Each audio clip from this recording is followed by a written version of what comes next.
What's going on, Washington Commanders Nation? It's your boy Rio Robinson back with the latest and greatest from the Rambling with Rio YouTube channel, where we ramble about these bum-ass Washington Commanders. I want to say Happy New Year and blessings to everybody in the YouTube fam, friends, the whole community. Happy New Year. Start your new year right.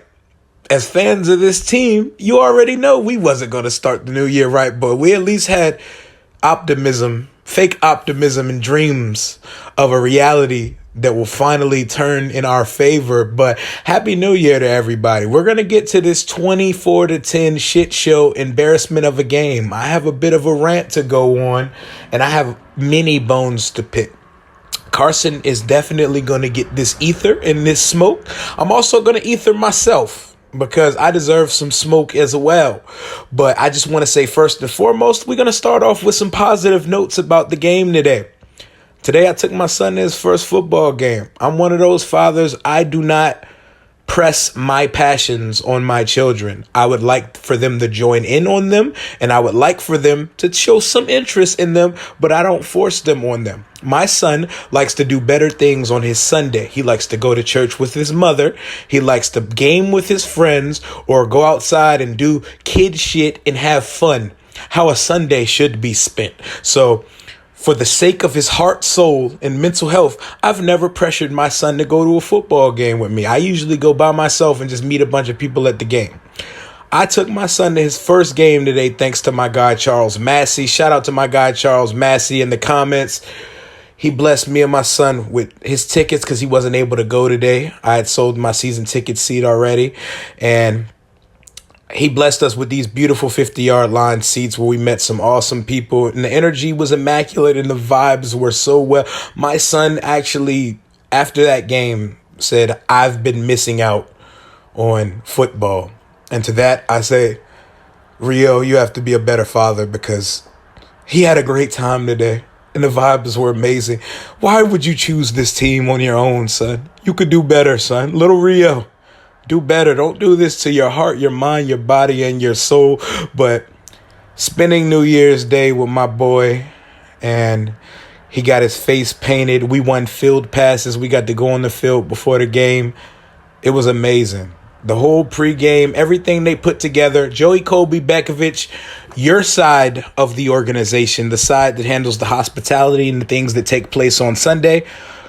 Thumbs up and game ball to you guys, because nothing that took foot on that football field today deserves a game ball. But game ball to all the fan appreciation festivities that took place before the game today.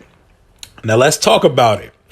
24-10 in a must-win to stay alive and make the playoffs game versus the dwindling and struggling Cleveland Browns with a quarterback, Deshaun Watson.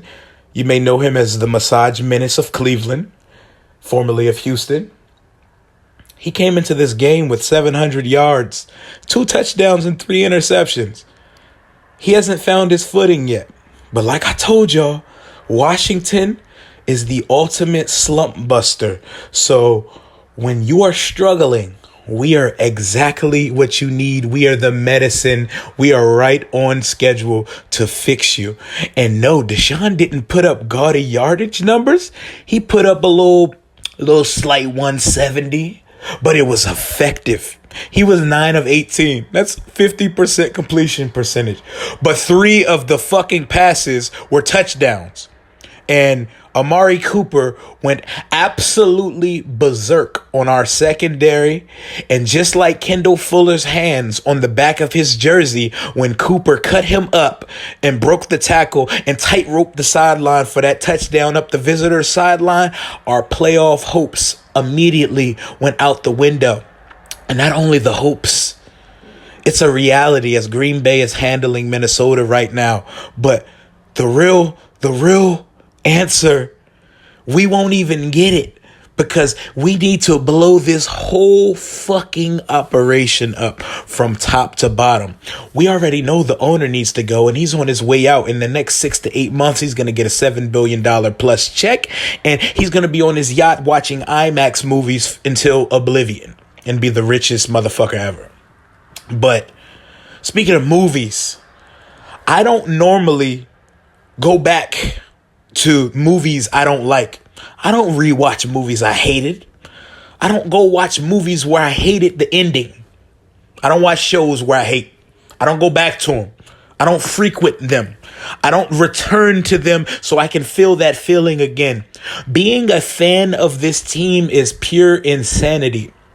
They fucking disappoint us every goddamn season. And it's normally in the exact same fashion. Starts season off slow. Goes on fluke Mickey Mouse win streak. Gains optimism amongst the fan base. Breaks fucking heart again, but leaves enough hope that we could maybe make the playoffs. Ultimately doesn't make the playoffs. It is rinse, wash, repeat, and it has been the same exact fucking way my entire 31 years of life as a fan of this team, and I'm not sure why I choose this pain. I asked my son after having an amazing day with him.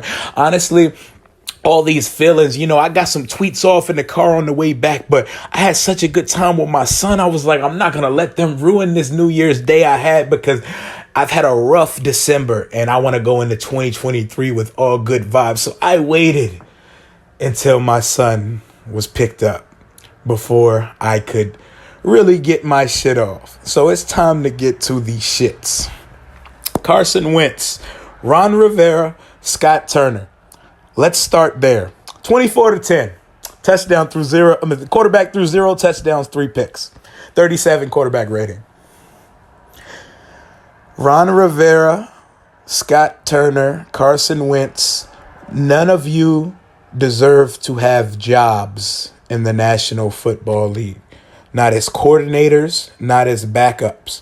Carson Wentz, you should be an ordained minister or work in like a hunting store or like Bass Pro Shops or some shit. Or just go spend your millions and stay in your Bobcat with your beautiful family. You should never throw a football on a football field after what I saw today. We're going to come back to the quarterback position in just a second, because I want to go back to myself as well. Rio, you suck, bro. You actually believed that because the strong-armed guy was coming back into the game, the offense was actually going to produce more, when the offense turned back into exactly what it was when Carson was in the game earlier in the season. And the sad, true, and hard reality to swallow for Washington Commanders, football team, Redskin, whatever you want to call us, fans, is that all the fucking quarterbacks on this roster stink. They suck. They're terrible. Well, asterisk next to Sam Howell, because we haven't got to see him suck yet. The starter and the backup are both bad NFL quarterbacks. None of them deserve a shot to be a starter in the league. There's a reason why they're 30 years old and one never really got a shot and one is never going to ever get another shot to be a starting quarterback in this league. And what sucks for both of these guys is that even bad quarterbacks with good coaching, good schematics, good play design, they can excel at times. They can make shit happen. As we speak, I'm watching Jarrett Stidham light the 49ers the fuck up in Las Vegas right now. So Josh McDaniels looking real right in these streets. But we're not talking about them. We talking about this burgundy and gold bullshit that we watched on Sunday today. Carson, Taylor, Sam Howell, any quarterback you put behind center with this current staff and regime here, they are set up to fail, despite the fact that they are already trash, because they're walking into a test with the wrong answers before they put their name on the paper, because Scott Turner is a fucking idiot.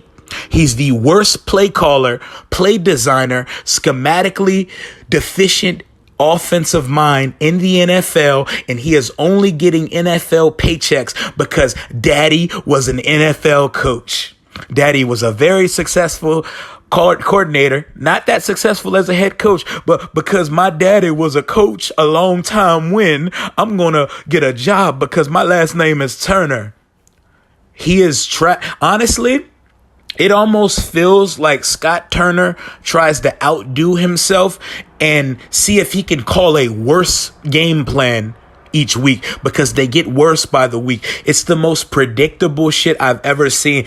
Everybody in my section, the women, the kids, the adults, they were predicting each call before they happen. They don't make any fucking sense at all.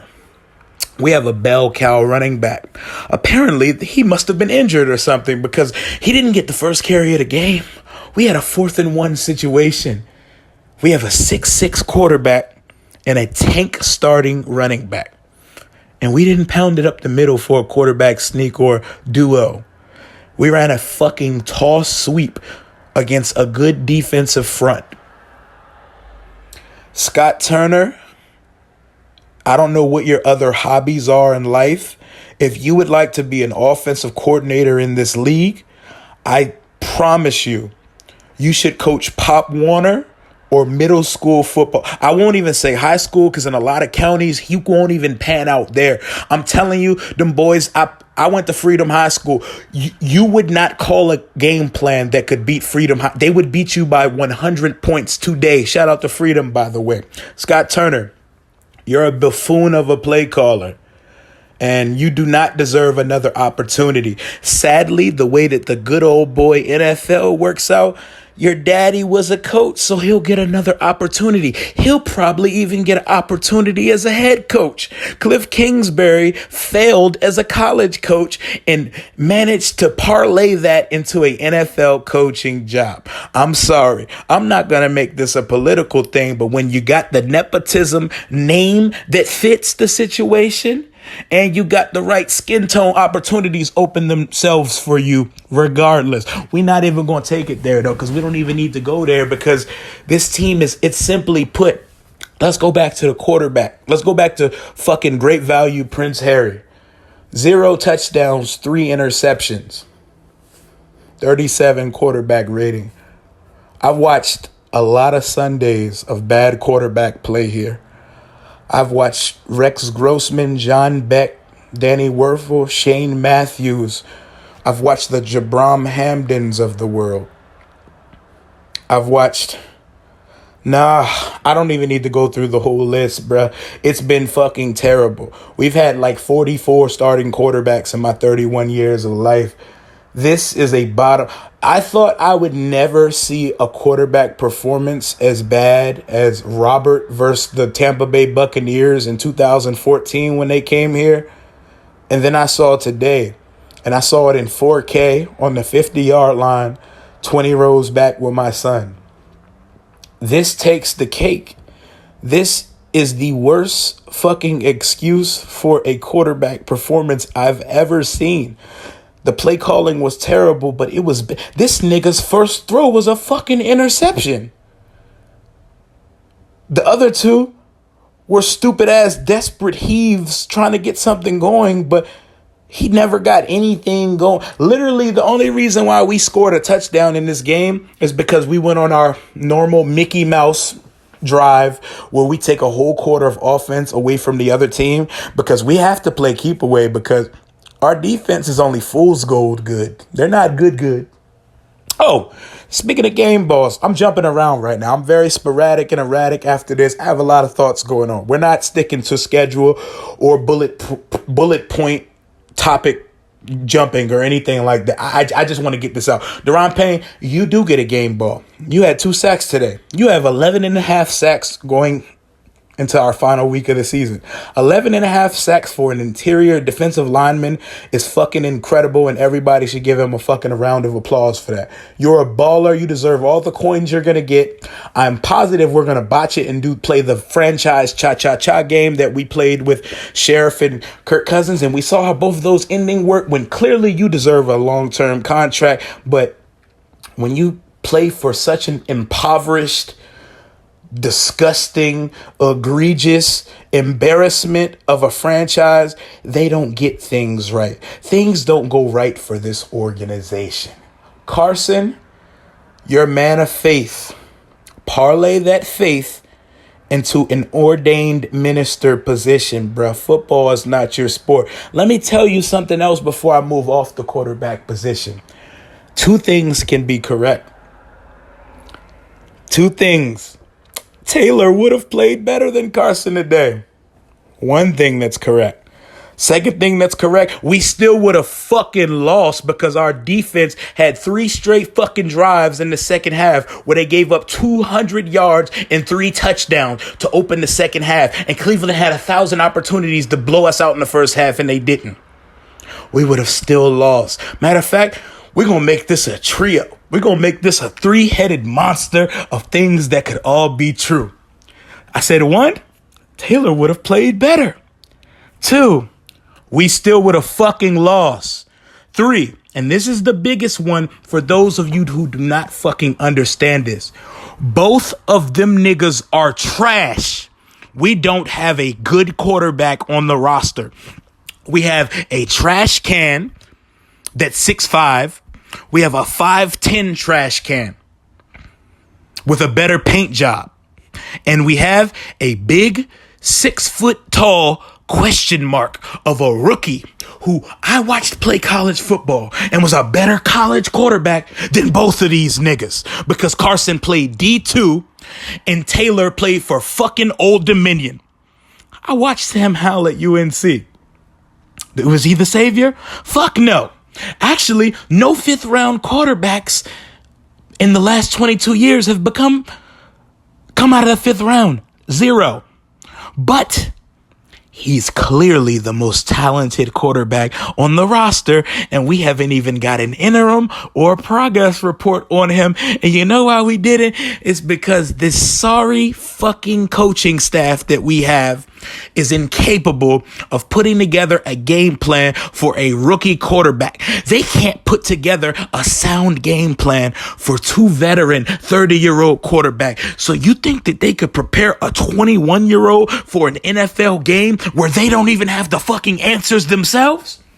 No, sir. So shame on us for thinking that it was possible to see what the 5th round talented but 5th round rookie quarterback. Maybe we'll see him next week.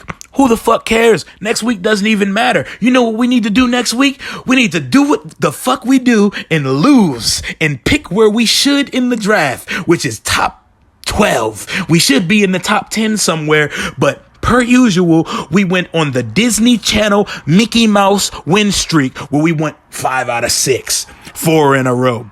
That never produces to anything. And lastly, Ronald Eugene fucking Rivera. Great human, amazing family guy. First class gentleman. Terrible fucking coach. Main headline from today's video. Multiple things can be true. You can be an awesome man. You can be a great man from Monday through Saturday and fucking stink on Sunday. It's a fucking recurring theme on this roster because our left tackle, he's great. He's an awesome person. He's going to probably win Walter Payton Man of the Year because he's charitable. He has a big heart and he does so much for families with pediatric cancer, helping the hog farmers. He is the world-class gentleman, the person that you want to marry your daughter. You know what you don't want him to do? Block for your fucking quarterback because he's a fucking turnstile. He's less than average and we're overpaying him and we should be drafting his replacement in the next year. I said what I said. If you don't like it, tough. It's the fucking truth. But let's go back to Ronald Eugene. Ronald Eugene Rivera should write a text every morning to Cameron Jarrell Newton that says, I thank you for existing because if you never existed, I would never get a head coaching job in this NFL, in this league called the NFL, because Cam is the only reason why Ron is respected as in this league as a coach. The man, great. I would love for him to captain my ROTC or my boys group or halfway house. You know what I don't want him to do? be in charge of my football team and hiring the coaches and hiring the front office, because he just hires friends. He hires motherfuckers that he's used to. I didn't want to join in on the fan nitpicking that I thought it was when they said, oh, he hires too many people from Carolina. He hires too many people he knows. Well, you know what? Y'all was right. It's crazy that he never signed Cam, because Cam is the only reason why he has any bit of trust, equity, or respect from anybody as an NFL coach. Ronald Eugene Rivera has now been a head coach in the NFL for 12 seasons, 9 of which he only won 7 or less games. 9 losing seasons in 12 years. If you don't believe me, let's pull out your old record sheet for Ron Rivera. Ron started coaching the Carolina Panthers in 2011. Ron was so blessed when he got this job that he got the job for a team that is picking number 1 in the NFL draft. So he gets the gift of Cam Newton the day he walks into the premises in Charlotte. And this is what they proceeded to do for his tenure there. 6 wins, 7 wins, 12. Whoa, they 12-4 in year 3. Hey, year 3, Ron pops off. That's what I thought we was going to do here this year. And then they went back down to 7. And then in 2015, Cam was an absolute Greek god amongst men, and they went 15-1 because he is him. And he is the only reason why Ron is respected as a coach. And then Cam started to get injured, and then they went 6-10, and then healthy Cam was back, and they went 11-5. And then next year, in the first 3 years in Washington, Ron did what only Ron does best: win 7 fucking games, because he's done it 6 times in his 12 years as a coach. Listen to the next few years of Ron's career: 7-9, 5-7. Got fired, but we already know what was coming. Another motherfucking 7-9, because that's what he do. Then he came here and we went, guess it? I'll wait for it. 7-9. Last year, they added a game to the schedule. So Ron can't go 7-9 no more. You can't go 7-9 with 17 on the schedule, because the way mathematics is set up, those numbers don't add up. So Ron said, oh, hold my beer. 7-10. 7 in motherfucking 10. Ron said, hey, y'all don't see what's coming next. Matter of fact, hit him with the Usher. Y'all remember the Usher jump? Hey, watch this. Washington was sitting at 7-5-1, right? 7-5-1. Going into a bye week where they were going to play a team that they played the week before. A team where they spent 3 weeks out of a 4-week month game planning against our divisional rival, the New York Giants, at home in prime time, where we scored 12 points. And Ron said, y'all think that I can't win only 7 games with a 7-5-1 record in the schedule we got coming up? Ron said, hey, watch this. We are now 7-8-1, and we ain't won a fucking game since the week of Thanksgiving. It is now January, my guy. And you know what? We are looking right in the face again. Ron said, my job here in the NFL is to find the most creative fucking ways I can win 7 games in a season that I haven't done anymore. Because coaches like this, old school coaches of his cloth, they are incapable of change. They are incapable of adapting, trying new things. So you know what Ron did in his 3 years in Washington? He figured out the mathematics of winning 7 games in 3 different ways. He won it the traditional route of 7-9. They added a game. He went 7-10. And this year he said, hold my beer one more time, and I'm going to take 3 shots. We're going to go 7-9-1 this year. So 7-9, 7-10. We're going to go 7-9-1 because we're not beating Dallas's A squad, B squad, or C squad when they come into FedEx next week. And since Philly lost, Dallas has a chance to win the division. Good for them. Must be fucking nice. The only thing we're playing for at this point is draft. draft, draft, draft. And I pray to God there is some way that a new owner can tamper or figure out some type of backhanded deal where they can get a coach that is highly coveted by the league to agree to come coach this team after the hiring cycle. Because look, Ron gets one more year here because we're going through an ownership shift. The team is going to sell in the next 6 to 8 months. You know what happens in the next few months? The offseason, free agency, and the hiring cycle immediately after the season ends, where people hire coaches, like Ben Johnson, Shane Steichen, Mike Kafka, D'Amico Ryans, Sean Payton, who's going to apparently go for, at minimum, a first-round pick and a trade from the New Orleans Saints. The hiring cycle of all these young, hungry, and very deserving young coaches is going to pass us by because we're going to have a new fucking owner. And the new owner has to do all that shit. So Ron, paddle boat Ron, as my boy Jalen from Bleeding BNG calls him, paddle boat Ron is here to stay. Unless one of two things happen. Dan, who still owns the team, can press the button that we know Dan is capable of pressing. And as soon as the season ends, he can say, fuck it. Fire everybody. Fire everybody Ron hired. And fire Ron and company. Jack, Scott, everybody.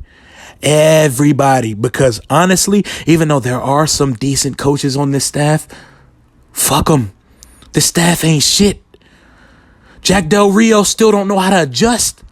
We still in these loose ass zone coverages, the Swiss cheese zone that Jack was running the last 2 years in the earlier part of this season. We thought the defense turned a new leaf. I don't care that players are injured. I see players injured league-wide and motherfuckers still ball out. We don't force turnovers. We're incapable of it. We are allergic to it. And we don't get consistent pressure on the quarterback, despite the fact that we have all these fucking dogs up front and all these first-round picks. We need Dan to press the button on the way out. Your parting gift to the fan base of Washington. Fire everybody, and new owner steps in and has to hire people. And the downside to that is you have scouts that work 365 days a year scouting, out on campuses, scouting the shit out of these college prospects. You can't fire all the scouts because that means you have to hire new scouts. And the draft process is already done. Their draft board is probably being set. Their free agency board is going to be set. Yes, these are professionals, and you can bring in a crew that can come in and put together an off-season plan, but that's very not traditional. But we should be used to not traditional because we always got some shit going on here. Like we honored the legendary Hogs today. Shout out to Jeff Bostic, Russ Grimm, Joe Jacoby, all those guys. The same Hogs that are suing our stupid ass owner right now. Yes, those Hogs. And then we introduced the mascot today. Shout out to Major Tutty. Cool. Cute. Can that nigga throw touchdowns though? Can he coach? Can he scheme up an offensive game plan? Mascot's cute. My kids loved it. My kids loved the pig nose. Cool. How about the football side? How about we do something on the football side to make fans happy? Today was Fan Appreciation Day. I only felt appreciated until the ball was kicked off. I feel very appreciative of the pregame festivities. As soon as football started being played, I stopped feeling appreciated, my guy, because this team hates us. This team is an embarrassment. This team is poverty, squalor, continuous embarrassment, and we're insane for choosing to spend our Sundays like this. But it's built in our DNA. It's built in our DNA. It's ingrained in our bloodstream at this point, and we know no other way to be. I love this dumbass team. I don't care what they're called. I don't care what they wear on Sundays. I'm going to watch and hope for the best and root on this team. I don't care who they put at quarterback because I've seen the worst of the worst. We've had nothing but dreck, trash, and meh my entire fucking life. And at some point, they're going to put together a team that makes me proud and is actually capable of contending for a fucking Lombardi trophy. But until then, I will settle for a team that is capable of winning 9 or 10 games because it ain't these motherfuckers that we have in town right now. Thank you for all you did, Ronald Eugene. Also, don't get mad at the media that you didn't know that we could be mathematically eliminated today. You cannot use the point that you were so ingrained in game planning for Cleveland that I didn't look at the playoff scenario. That is just one gaffe of the many press conference gaffes you've had here, and 3 years is honestly enough. You are a great human, but a terrible coach. And like the theme of this video is trying to preach to y'all, more than one thing can be correct. It's true. Happy New Year to all. The Commanders are still the Commanders, Washington football team, and Redskins that we've known over the last 20 years. Nothing's changed. All they did was put some Instagram Valencia filters and some makeup on the same pig. You can dress up a pig however the fuck you want to. It's still a fucking pig. Just like the mascot. Just like the organization. That's all I got for right now. Hail to the Washington sorry ass Commanders. One day things shall change. Thank y'all for rocking with your boy. Deuces.